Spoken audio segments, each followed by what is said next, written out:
ونعوذ بالله ومن سيئات أعمالنا من يهده الله فلا مضل له ومن يضلل فلا هادي له وأشهد أن لا إله إلا الله وحده لا شريك له وأشهد أن محمدا عبده ورسوله اللهم صل على سيدنا محمد وعلى آل سيدنا محمد وبارك وسلم تسليما أما بعد فأعوذ بالله من الشيطان الرجيم بسم الله الرحمن الرحيم إن الدين عند الله الإسلام وقال تعالى جل ذكره أعوذ بالله من الشيطان الرجيم ومن يبتغ غير الإسلام دينا فلن يقبل منه اللهم صل على سيدنا محمد وعلى آل سيدنا محمد وبارك وسلم تسليما إن الدين عند الله الإسلام اللہ رب العالمین فرمائی چې دین او د ژوند د تیرولو د بارا قانون ضابطه او طریقه الاسلام د اسلام دی، یعنی د اسلام د ټول کائنات مذهب او دین دی، د ژوند د تیرولو طریقه ده د آدم علیه السلام نه تر د جناب محمد رسول الله صلی الله علیه وسلم پورې دا څومره انبیا چې راغلي دي نو دغه دین خبره کړې ده او په دې دین کې د توحید خبره کړې ده، د الله د یووالي د رسالت خبره کړې ده، د محمد رسول الله صلی الله علیه وسلم د ختم نبوت خبره شوې ده او ور سره د آخرت خبره شوې ده چې د عقیدو په باره کې او د اعمالو په باره کې به د قیامت ورځ باندې تپوس کېږي ستاسو نه. اوس چې چا کائنات پیدا کړی دی او دا ټول دنیا کم ذات پیدا کړي، اسمانونه او ځمکې او غرونه او سمندرونه او انسانان او حیوانات، دا نظام شمسی، دا اجرام فلکیه، دا ستوري او دا سیارې، دا ټول هر څه چې کم ذات پیدا کړي دي نو ظاهره خبره ده هغه طریقه به صحیح طریقه وي چې کومه طریقه دقه خالق دی دنیا ته رالیږلې وي. په دې وجوانې د دې آیت مطلب هم دا دی او حقیقت هم دا دی چې د ژوند د تیرولو د پاره چې کومه صحیح طریقه ده نو دا اسلام دی. د چې په دې لار باندې راتلم نو ما په ذهن کې یو موضوع ملزو په دې باندې خبره کوم، خاص کر دا کم موجوده صورتحال دی یا بیگانه کم خبر راغله دی د یحیی سنوار کم چې د حماس قائد دی 2 میاشتې وړاندې هغه غالباً 28 اگست باندې که پکله هغه امیر جوړ شو او بیګا دغه د شهادت اطلاع ده چې اسرائیل هغه شهید کړی دی، اگر چې د حماس قیادت داغي تصدیق هم نه کړی خو تکذیب هم نه کړی چې نه شهید شوی، نو خبره لا سسپنس کې دا چې شهید دی او کنه دی، که شهید دی الله دې درجات بلند کی او که ژوندې وي نو الله دې دغه حفاظت وکړي، موږ دعا ورته کوو. خو عام خبر همدار تاسو چې شهید شوی دی او د لار کې ما ته ملګری ټلیفون وکړو او راته ویلو چې دا علاقه خپل علاقه د خپل علاقه یاد کړل چې په دې علاقه کې زه خبر شوم چې ډېر نوجوانان دي تعلیم یافته د کالجونو د یونیورسيټو لکان او هغوی خپل دین پرې خو دې خپل عقیده پرې خو دې او هغوی بی دین ګرځېدلې دي. استاس په دې گاون کې یو ځبل ځای کې دا کوم علاقې چې دي دایره تیاری کړل او هغوی ایتیزم او الحاد او بيدینی قبول کړی دا دعوت ولا څوک ورکوي نو دا دعوت ولا د سکولونو د کالجونو د یونیورسيټو استادان ورکوي. د دې تنظیمونه جوړ دي او په حجرو کې په بیٹکونو کې پروګرامات کوي، په هوټلو کې پروګرامات کوي او هغوی ډېرې پیسې ورسره دي نو ښه پروګرامونه وکړي، خوراک مراک پې وکړي، چکرې مکرې وله ورکوي. او دا خبر هم پکې ده چې هغه هلکانو کله دا خپل دین پرېښودلی دی نو هغوی وایي چې د کومو استادانو موږ ته دا سمه لار وښودله که نه، سمه لار د الحاد ته وایي، د بېدیني. وایي چې د دوی زموږ سره ډېر لوی احسان دی، داسې احسانات زموږ سره مور او پلار هم نه دي کړي څومره احسان چې دي استادانو زموږ سره وکړو. موږ ډېر خوشحاله یو. اوس دا څه په اوتو بوتو باندې په شړو باندې موږ سرو، سهار وختي پاساو، مونځ کوو، په اوړي کې روجې نیساو، دا پکې زکات ورکوه. دا پابندیانې را باندې چې د مور او پلارو د مولیانو لګولې وې نو د دې پابندیانو نه آزاد شو. دا پرده کوو، مخ پټو، نظر ښکته ساته، د دې پابندیانو نه موږ آزاد شو، وجې د ژوند په خوند باندې پوه شو. دغې نوجوانانو ته څه خبرې ویل تاسو وکړئ نو ما ویل زه به نن په دې باندې خبره وکړم، اگر چې زما په دې جمعو په خطبو کې خو تاسو بار بار اورېدلی دي، په دې موضوع ما ټایم په ټایم خبره هم کړې ده، او خالص به انشاءالله نن په دې باندې خبره کوم. خو د دې خبرې نه وړاندې زه دې نوجوانانو ته دا نصیحت کوم، کم نوجوانانو چې الحاد قبول کو، کم نوجوانانو چې ایتیزم قبول کو، کم نوجوانانو چې بېدیني قبول کړله،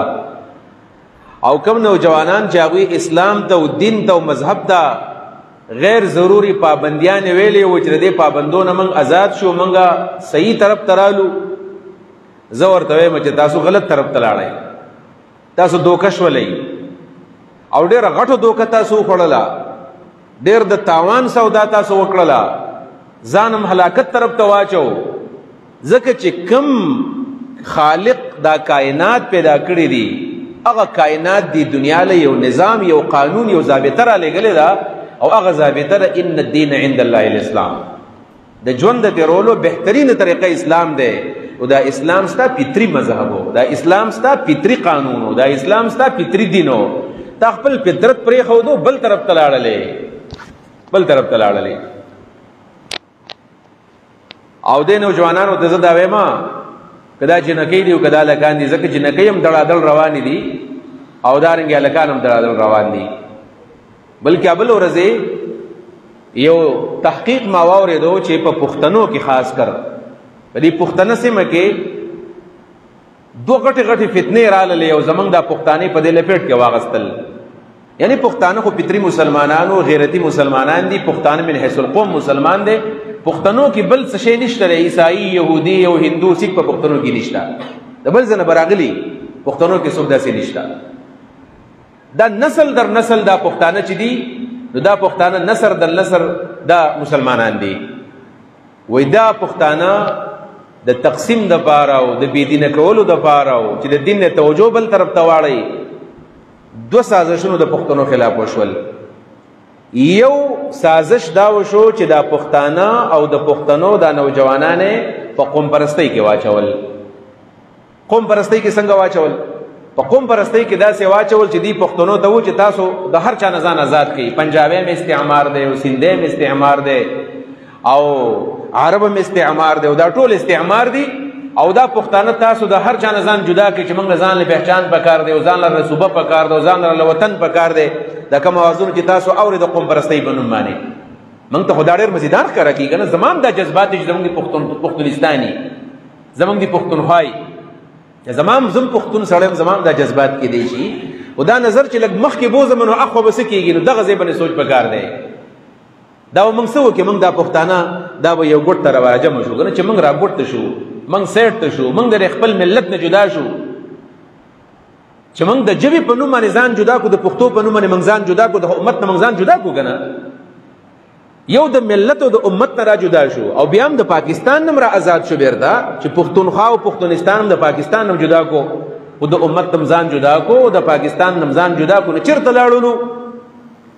نو نبی علیہ الصلوۃ والسلام فرمایي چې علیکم بالجماعه، اجتماعیت کې ژوند تېروئ، شریک ګل مل کر وخت تېروئ. ولې؟ فإن الذئب تأكل الشاة القاسیه. زمری چې حمله کوي نو په چا باندې کوي؟ زمری حمله په هغه چا باندې کوي، په هغه ګډه باندې چې هغه د ریوړ نه او د کنډک نه جدا وي، نو په هغې باندې ورمنډه کي، په اسانه باندې وخوري. دا بیزا او دا ګډه او دا چلی چې کله په دې ریوړ کې په دې کنډک کې دندې نو زمری پې حمله نشي کولی. خو چې کله دا جدا شي نو زمری په یو طرف بل طرف راتاو شي، حمله پې وکړي او په دې طریقه باندې بیا دغه ګډو د ابي ذر زمریخ کار وګرځي. د پښتنو سره دا قسم کار روان دی. الله دې نه کی پښتون قوم لډیر سوچ سمجھ کر فیصله پکار دی. یو دا چې پښتانه خپل حقوق واړي نو دا غوښتل پکار دی. دهشتګردي زمونږ په صوبه کې نه ده پکار، ټارګټ کیلینګ نه دی پکار، اغوا برای تاوان نه دی پکار، د خپل ریسورسز تپوس پکار دی، د میسنګ پرسن مسلو چتول پکار دی. دا بالکل ویلډ مطالبات دي، صحیح خبرې دي. خو د دې په حال کې به پښتونستان او پښتونخوا ځان نه جدا کو. دا سازش دی بنیادی د پښتون خلاف. یو پښتانه په دې کې واچول. دویم نمبر نقصان دا وشو چې پښتانه دړادړ هغه بيدینی طرف ته روان دي. دا دویم سازش دی چې نن سبا په پاکستان کې، خاص کر په پاکستان کې الحاد طرف ته بيدینی طرف ته پښتانه ډېر روان دي په نسبت د پنجابیانو د سندیانو باندې. ځان پوهه کې په خبره باندې نن پښتون چې کوم ایریاز دي هغه ټارګټډ ایریاز دي، پاغي کې کار روان دی. استاکلی ته استا محلو تر ورسېدل نور څه وېدو. بهادر شاه ظفر د مغول اخري حکمران کله چې انګريزان رااله د مغول حکمرانی کله ختموله نو داسې ماحول لکه نن سبا چې کوم ماحول دی. نن سبا چې کوم صورتحال دی کنه چې په غزه باندې اور بل دی، اسماعیل هانیه شهید شو، وای دا خو عرب دی، دا خو عرب دی. وای دویم نمبر دا چې کله وس دا د یحیی سینوار شهید شو سوګاړو تذکرې نه کوي، وای دا خو عرب دی، فلسطینیان زمون په دې کې سویمه ده، زمون سره سویمه ده. هغه به ورسته کوي خپل غم پکار دی. ابل ورځ کې تاسو خیالو د حافظ نعیم الرحمن صاحب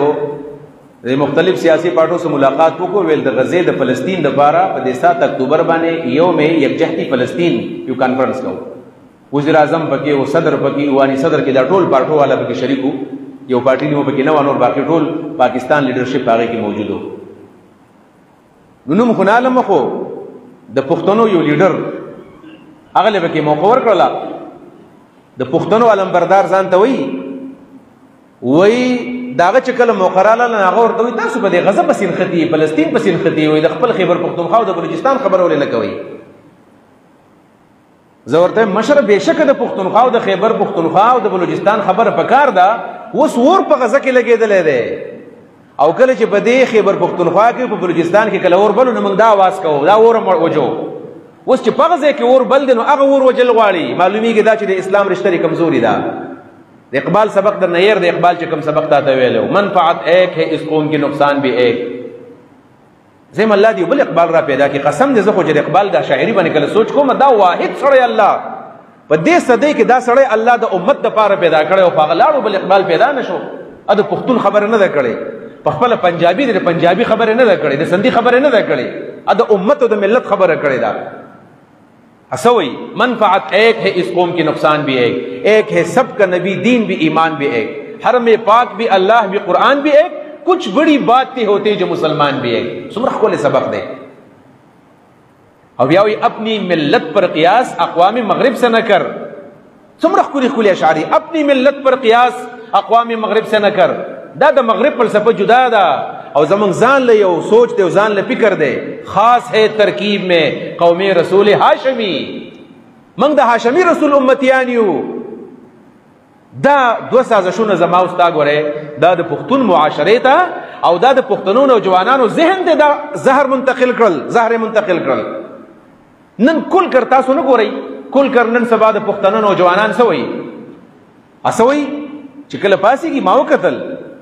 په دې جرګو کې بعضی کسان پاسې دلیو وای زه سلور او یا کال مخکې پاکستانی یم او سوار له 100 کال مخکې مسلمان یم او 15000 کال مخکې پښتون یم. دا تاسو ورته درې کنم دی ورته دا وای ځکه د پښتنو تاریخ 5000 سال مخکې نه دی او دارنګ د اسلام تاریخ 1400 سال مخکې نه دی او پاکستان خو په 47 کې جوړ شو 74 سال مخکې. نو زه اول پښتون یم او داغه نه پس بیا ورسته مسلمان یم بیا پاکستانی یم. هغه حنیف سے یو خبره وکوله ویل دا د دې مقصد دا چې ته به ضرب بیت ضربت او اذا جاء. د دې څه مطلب دی؟ ته به ضرب بیت ضربت معنا تبت موږ اذا جاء دا مقصد دی. او وام د کمزې او ډب د کمزې خې دې فلسفه څه مقصد دې فلسفه موږ نه پویو چې 15000 کال مخکې پښتون یم او 100 کال مخکې مسلمان یم او 74 سال مخکې پاکستانی یم. دا سبق تا ته چا غلط ویل دی اصل کې تعالی ذهن خراب کړی دی. قران کریم راواړه سورۃ الاعراف آیت نمبر 172 باقی کہ اللہ تعالیٰ سے فرمائی وَإِذْ أَخَذَ رَبُّكَ من بني آدم من ظهورهم ذريتهم واشهدهم على انفسهم او سی ورته ویل الستو بربکم قالوا بلا. دینه خدا معلومیږي چې زمونږه د اسلام تاریخ د پښتو نه ډېر پخوانی دی. دا بگ بینگ چې ورته وایي که نه، بگ بینگ تیوري چې د دنیا 13.8 ملین کاله وشو، 14 کروڑه 80 لکه کاله د دنیا شوي دي. دا خو دوی وایي، موږ د دې نه تصدیق ونه تکذیب کوو، عین ممکن دی چې شوي. خو دومره وایو چې دا دنیا کله نه وه پیدا شوې ده او الله رب العالمین آدم علیه السلام پیدا کړو، نو کم از کم 14 کروڑه کاله خو د پښتنو وشول د مسلمانۍ، 1400 کروڑه وشو تقریبا. چې الله رب العالمین آدم علیه السلام کله پیدا کړو، حدیث کې راځي د املا له یو ډب ورکو کما یلوقی بشانی، او د آدم علیه السلام نه د قیامت د سبا پورې چې څومره انسانان پیدا کیږي دای ته سرو میګانو په شکل کې راويستل، او هغوی نه یو وعده غستې، هغې ته عهد د الستو او عهد د عالم زور وایي. الله ورته ویل الستو بربکم، زه ستاسو رب یم او که نه یم؟ نو ټولو څه وویل؟ قالو بلا، موږ ټولو ویلي دي، زموږ روحونه هلته حاضر وو، دا تام ویلي دي، دا جسم هم ویلي دي، دې جسم هم ویلي، ما هم ویلي دي، موږ ټولو روحونو دا خبره کړې وه. قالو بلا، ټولو ویل او ته زموږ رب یې. زمونږ د مسلمانۍ 1400 کروڑه کاله وشول، ستا د مسلمانۍ د پښتو سره 15,000 کالې شوي دي. دا کوم خبره ته کې کوم بکواس تا ذهن ته خلکو اچولی دی، دا سازش دی بنیادي طور باندې. موږ په پښتو باندې فخر کوو، موږ ځان ته پښتانه وایو. دا پښتون نه دی، دا کمې خبرې چې کوي، دا اصل کې سازش دی او د ذهن ته دا زهر چا اچولی دي د دې لپاره چې د پښتون د ذهن د اسلام د فلسفه وباسي چې دا اسلام وروسته دی او ته مخکې پښتون یې. موږ خو دا دعوه لرو، زموږ خو دا بیانیه ده چې پښتانه ټول مسلمانان دي، پښتو کې د اسلام خلاف ورته څه شته نه. د پښتنو قوانین هغه دي کوم چې د قرآن قوانین دي، کوم چې د اسلام قوانین دي. دا دوه غټې غټې فتنې دي. عزتمندو ګورئ د خپلو بچو باندې لږ رحم وکئ.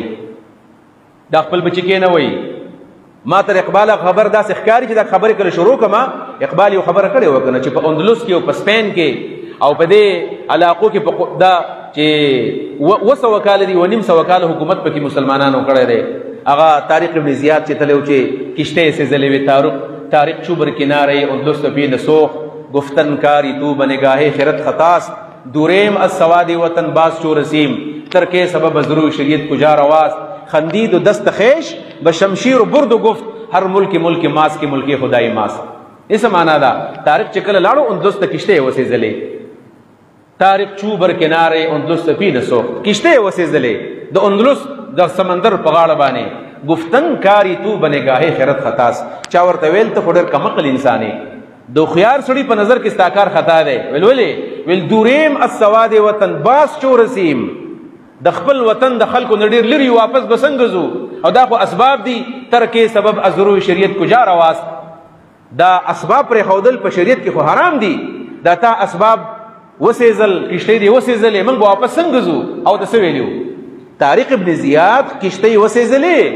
او خندید و دست خیش به شمشیر و برد وی خندل او دا تورې راواغسته لاس یې ونیو. وی سادهګانو دا تاسو کمې خبرې کوئ؟ هر ملک ماس کې ملک خدای ماس. کم ملک چې زما د عرب ملک دا زما ملک دی که نه؟ پښتو، انکو، اردو، عربي، انګریزي پکې نشته دی. دا ټول دنیا دا زمونږ چې مسلمانان دي زمونږ ورونه دي، کوم مشرق کې دی، مغرب کې دی، شمال کې دی، جنوب کې دی. اقبال څه وایي؟ اقبال وایي 200 کاله پکې حکومت کړی دی، خو چې په هغه ځای باندې کله د یورپ تهذیب راغی، د مغرب تهذیب پکې راغی، او موږ خپله معاشره د یورپ سره کله کمپیر کړله، موازنه شروع کړله. څنګه چې اقبال وایي چې اپنی ملت پر قیاس اقوام مغرب سے نہ کر، خاص ہے ترکیب میں قوم رسول هاشمی. موږ چې کله دا کمپیریزن شروع کړو، موازنه شروع کړله، اقبال وایي زه چې کله لاړم او ما په اندلس کې د اسلام هغه ماضي ته کتل، حال ته مې کتل، مستقبل ته مې کتل، نو ما ته په اندلس کې د مسلمانانو څه ځای معلوم نه شو. ما ته د اسلام تهذیب په نظر رانغی، ما ته په هغه ځای کې د مسلمانانو معاشره په نظر رانغلله. د دوه څیزونه مې ولیدل. څه مې لیدل؟ یو مې د قرطبي جامع مسجد ولیدو چې یو جومات و قرطبه کې ښکلی جومات و، نو هغه جومات پکې و چې دا د مسلمانانو د لاسو جوړ شوی جومات دی. یو جومات و او د الحمرا کنډراتو چې کوم مسلمانانو آبادۍ کړې وې نو هغه غورځېدلې وې، صرف کنډرات یې باقي وو. د الحمرا د کنډراتو نه او د قرطبي د جومات نه بغیر ما ته د اسلام هلته نښه ښکاره نه شوله. نو هغه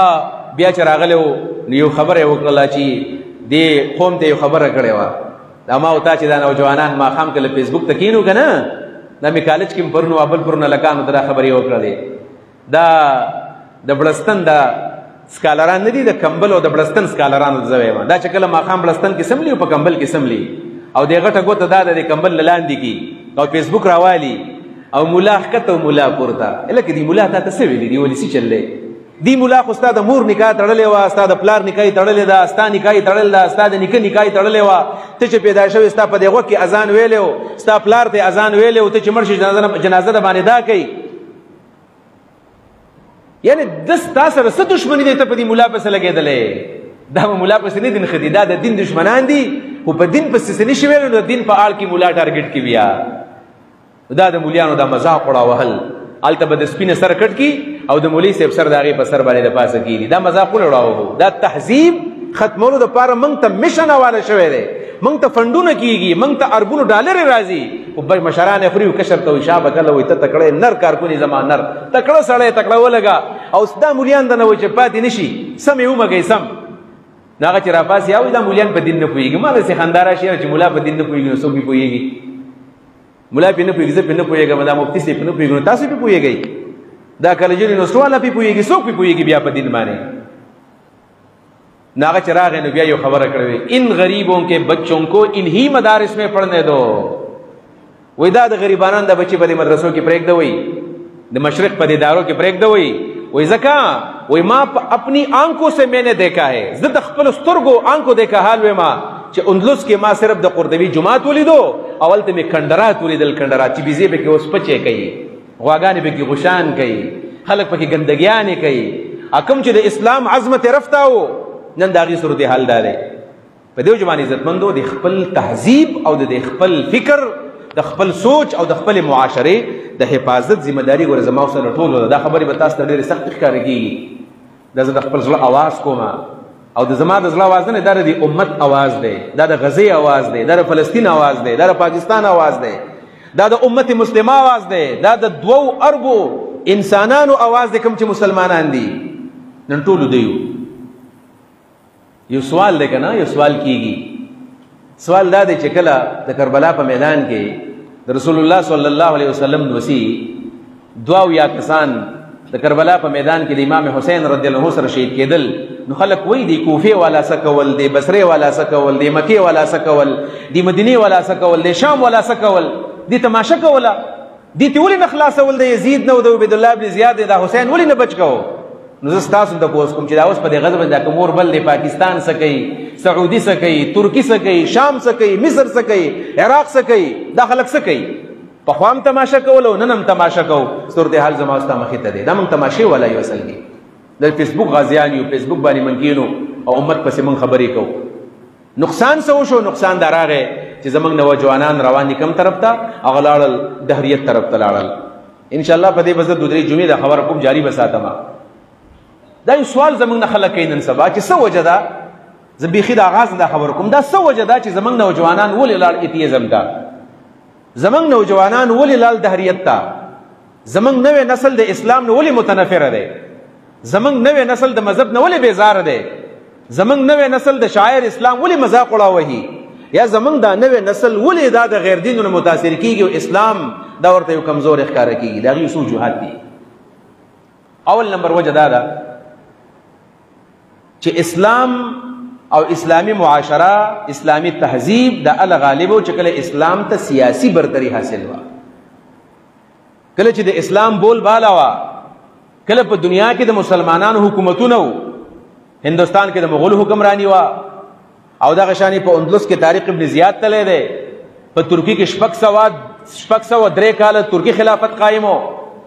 دا د فلسطین د ازمکه د مسلمانانو په قبضه کې وي کله چې اسلام ته سیاسی برتری حاصل وا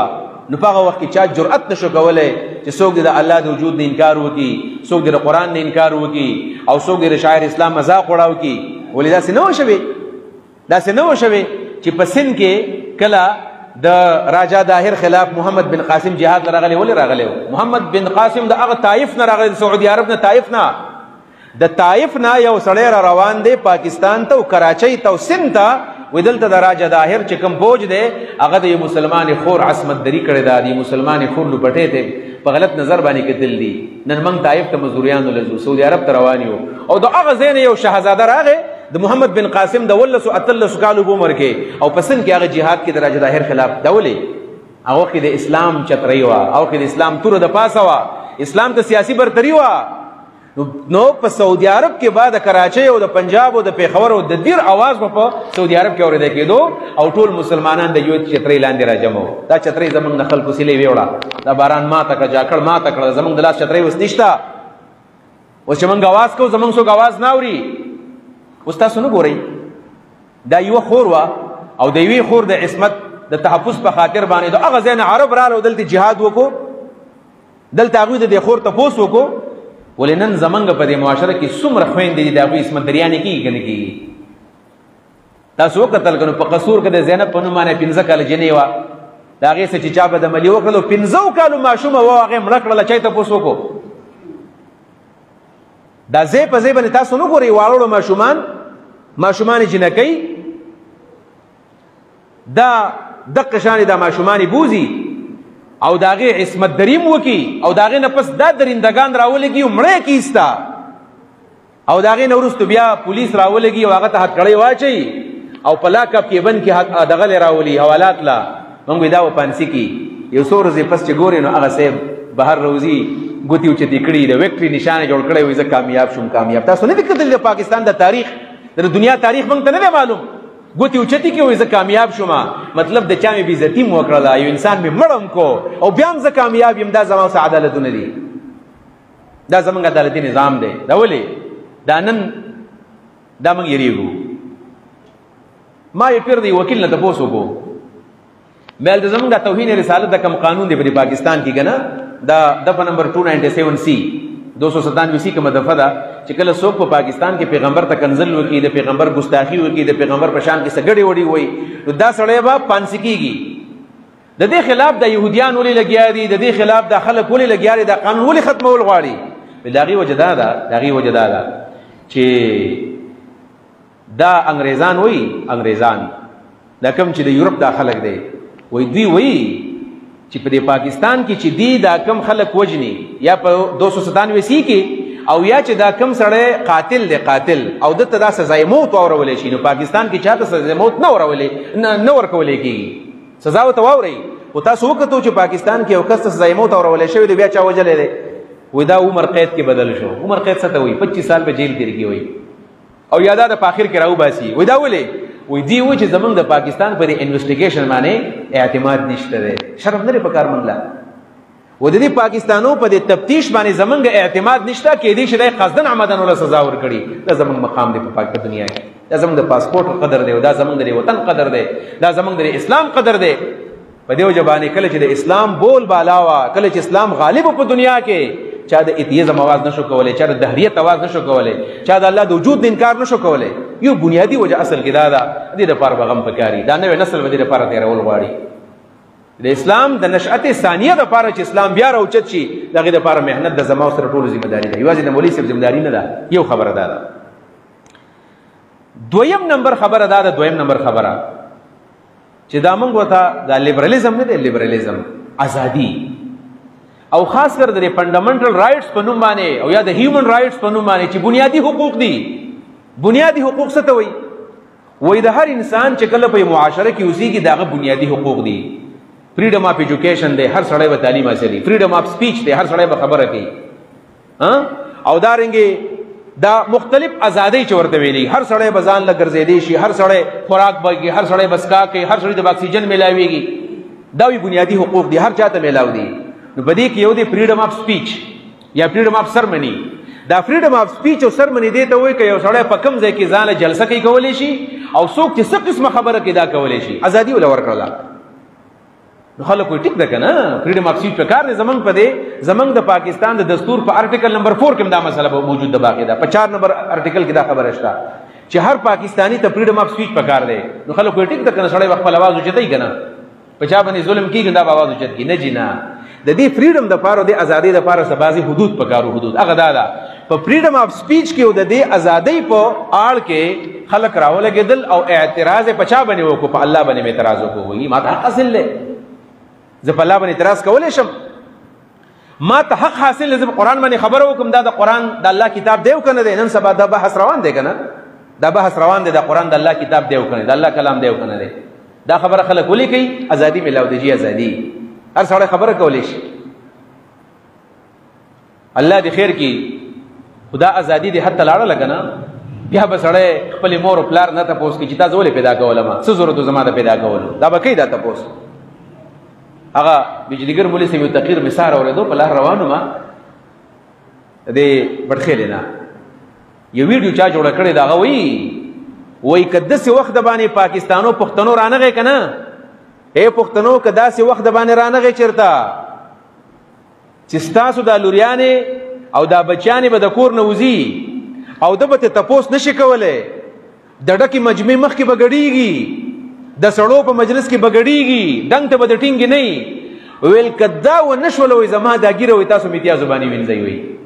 هغه څه بغیر بنو کوي دوه د زمنګ د بغیرتو ته کتل او دای داغه نظر او چورسته بداسي کیږي دا څه ده کنه دا ولې نه ده دا سي روان دي دغه صورتحال د زمنګ د پښتنو د معاشره داغه بنیادی خبره ده دا کوم ازادي چې موږ ته میلاو شو لکنه چې هر سړی به خبره کوي په جمعات کې پاسا او نن سبا چې د کشرانو الکانو کمزان شرمولې دي چې بس د مشرانو دی مخ مخ تبوردانګي او خبره وکي زه به خبره کوم مشر دوی ته به سبانی پويږي دا په خواني خبرې دي دا دویم نمبر هغه بنیادی نقصان دی چې زمنګ په د معاشره کې زمنګ په د معاشره کې بنیادی تور باندې ازادي میلاو شولا وس خلک په الله باندې خبره کوي په جنت جهنم باندې خبره کوي نو بخامه په سکول او کالج کې الک وای کنه چې دا استاد زما ډیر محسن دی چې ویلي دی چې دا الله او رسول نشره ټول دروغ دي اوس موږ په ژوند باندې پوښ دوه خبرې شولې او دریم نمبر خبرداري عزتمندو دا څنګه چې هغه اردو والا و چې ګر جل گیا میرا ګر کې چراغ سے زمون کور دا زمون د کور د تیلین او د ماچس نه دا وس وزید واغه دا چې زمونږه کم دا د مذهب داویدار خلک منګیو د دین کم داویدار خلک منګیو منګم ټول بس په فخانه باندې شخون وو په من کې د سیدی سرچ او تحقیق سماده نشته تاسو سوچ وکئ کنه ما ته تاسو وخایي چې چیرته یو الک دی واغه په میټرک کې بورډ ټاپ کړی دی په اف اف سی کې بورډ ټاپ کړی دی او هغه یو ډیر قابل سړی دی او دا الک سړی بوزي چیرې ته مدرسې دلال شه د دې لپاره سبا پټکې پسر کې پتوي بچا بني ولګي یا سبا امامتي کې د دې لپاره دی وباسما چې سبا د دې غیر دینو خلاف تا تیار کوم او د دې خلاف ته تلوار او تور جوړ شي د دې غیر دینو مخالفت ته وکي دا سي زبیر خپل بچي لګلې دي نو دای ښکار کړی دی سمځه ته لګلې دي ان شاء الله لوته خالم جوړ دا سي چا د سی وکړ چې خپل بچي چې هغه مالم غټلې شي دولت هم غټلې شي کالج هم ویلې شي چې دا زو باسما په دې باندې عزت دین عزت کم دین نه جنا زما اوسه په ترجیحاتو کې دین نشته نو زه به کوشش کوم چې زما بچي بډیکل ته وزي داغه نفس به انجینیرینګ ته وزي داغه نفس په بیا چرته دا نور چې د ساينس کم دا سبجیکټونو دي کې فزکس ته او کیمستري او بایولوژي دا دته به وزي کدا نو آرټس به وای او قدام نو نه چې اس نشو یاره جی بیا به مدرسې ته ولېګما مدرسې ته ولېګما بیا مدرسې ته بیا د څه شی مدرسې ته ولې را لېګې دا څه شی چې مدرسې ته راولېګې سبب د مولیان په باندې څه کوي یاره مولیان دا پلاني مولي سب د څه وکړلو پلاني پتوي چې دا څه شاخې ته اخی سړی مدرسې ته ولېګي کنه دا شی به تی جوړیږي بیا کنه ته سم سړی ولېګا پسم سړی باندې علم وکړي چې دا د دین صحیح تعبیر کولای شي کني شي کولای نن ذاکر نایک سیو هغه د کم زین راغې دا هغه یعنی و د هندستان خو د دین د لپاره هجرت وکړو د دین د لپاره هغه ځکه خلکو نه پرې خودو او د دین په خاطر باندې خپل وطن پرې خودو ملیشیا ولا شهریت ورکو او هغه د ملیشیا مهاجر هغه د انډیا مهاجر چې مونږ وایو د هندستان زموږ دشمن دی او دا دی هغه دی نن هغه په سرکاري پروتوکول کې د وی میاش په دور باندې حکومت پاکستان راوستو دغه چې کوم سکیورټي دا دغه ټیم ټیبل جوړ کړی دی دلته وزیر د بنځي نن سرکاري میلمه دی نن پیوانی صدر کې هغه ناسي د وزیر اعظم سره هغه ناسي د آرمی چیف سره هغه ناسي د پاکستان کې څوک ځان تخکرور وي دغه سره ملاقات وکم وي دا ولي دا سیاسو ذاکر نای کې نور پیدا شول دین مقدمه لړاو کړل خو سم خلک به کنه کم دي خلک قابلان خلک نشته زمون سره لہذا چې څوک نشته نو وي د اوار ډاګې نه وي څه شي وي موږ سره علم نشته دی موږ سره تحقیق نشته زمون سره د چا د جواب څوک نشته دی زمون امت داسې مفلوج دی یتیم جوړ شوی دی ځکه نن په غضب باندې او په کشمیر کې په یو ځبل ځای خلک مسلو به کوي عزت مندو په دې وجبانی ما نن صرف آغاز وکړو په دې ان شاء الله خبر جاری ساتو کوشش کوو چې بډې من راځي خاص کر د نوجوانان بلکې د جمعې د تقریر له کوشش کوي بار نم خلک راولي ځکه زه خټیم نه پاس کوم چې بازي عام تر باندې مولیان صاحبان خو چې کله منبر ته خيږي وي زبنن سوې منو ما خو مخکې ځان موضوع تیار کړی زه په ایشو باندې خبره کوم نو کوشش کوي چې ځان سره دا مختلف نوجوانان د سکولونو الکان کالجونو الکان دا راولي دا میشن والے او ان شاء الله زموږ د جمعې دا خطبه دا به میشن ني دا ومنګه د دین د پاره استعمالو دا بر دي غیر دونو د جهاد د پاره استعمالو چې خلکو د پیغام ملاو شي د امت د پاره د خیر سکار وکړو ان شاء الله تعالی دا پیغام به زمونږه په خیر باندې راځي او الله رب العالمین دی وکي چې زمونږ د نوې نسل د فتنو نه محفوظ شي او دا نوې نسل د مختلف فسادونو نه محفوظ شي او دا څنګه چې د اقبال او د نبی علیہ الصلوۃ والسلام او د عمر فاروق او د خالد بن ولید بچیانو چې الله دغه شانی بچی دا ونه جوړ کی وصلی الله تعالی علی خیر خلقه محمد و علی صحبه اجمعین تلګرا شریفه دا ملګری